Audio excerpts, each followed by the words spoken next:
सलाम हिंदुस्तान। दोस्तों, सन 1831 में चेन्नई में बनी इस इमारत को अगर आप चर्च समझ रहे हैं तो आप गलती पर हैं, क्योंकि ये चर्च नहीं चैपल है। चैपल वैसे तो चर्च की ही तरह ईसाई धर्म के मानने वालों की एक इबादत गाह होती है, लेकिन ये चर्च से कई अर्थों में मुख्तलिफ होती है।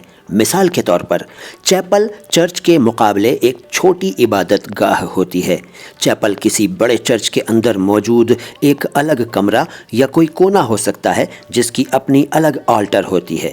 चैपल अक्सर उन इमारतों का हिस्सा होते हैं जिनका मेन पर्पज़ मजहबी नहीं होता, जैसे school, college, university, hospital, jail या एयरपोर्ट। चैपल किसी बड़े और आलीशान घर में या किसी प्राइवेट प्रॉपर्टी के अंदर भी बनाए जा सकते हैं। इसके अलावा चैपल कभी कभी छोटी आज़ाद इमारतों की शक्ल में भी होते हैं जो कि किसी ख़ास मकसद जैसे शादी या अंतिम संस्कार के लिए डेडिकेटेड होते हैं। चर्च सामूहिक प्रार्थना के लिए होता है, जबकि चैपल निजी प्रार्थना या किसी छोटे आयोजन के लिए होता है। चर्च में एक रेगुलर प्रेयर ग्रुप और एक रेगुलर पादरी होता है, जबकि चैपल के मामले में ऐसा नहीं है।